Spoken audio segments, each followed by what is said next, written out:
kawan-kawan. Baiklah Hello. kawan-kawan semua di rumah. Untuk hari ini, segmen recycle kita istimewa sedikit.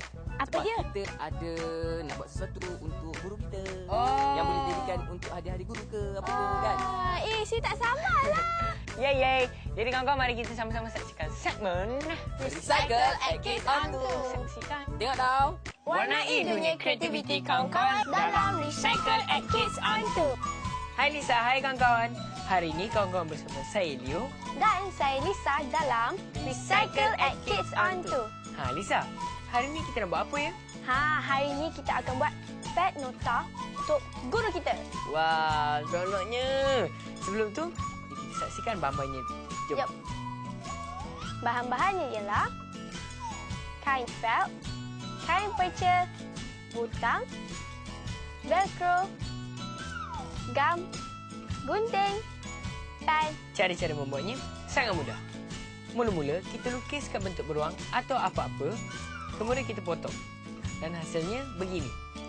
Seterusnya, kita gamkan seluruh kain felt dan lekatkan seperti ini.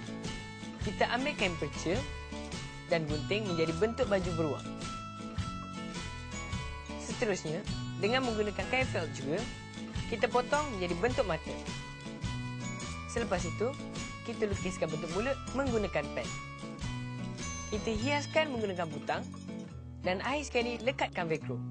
Tengok tu, kita dah boleh letak nota. Kawan-kawan, tengok tu. Dah siap dah pet nota untuk guru. Nanti kawan-kawan bolehlah buat untuk cikgu-cikgu kawan-kawan. Betul tu. Kawan-kawan, kita jumpa lagi pada minggu hadapan dalam Recycle at Kids on Tour. Ingat kawan-kawan, warnai dunia kreativiti kawan-kawan di dalam Recycle at Kids on Tour. Jumpa lagi. Bye. Hai kawan. Yo.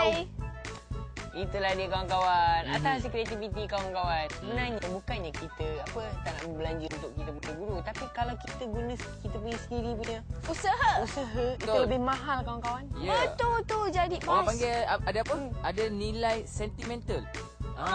Betul tu. Sentimental value. Ya, itu bahasa Inggeris je. Tak apa, Bas. Jangan risau. Nanti Sweet buatkan satu untuk Bas.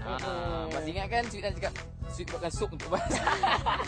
Baiklah. Tak apa, Bas. Jangan buang masa. Betul. Mari kita sama-sama layan rancang. Terus jadi Kids on Tour. Jumpa lepas ni.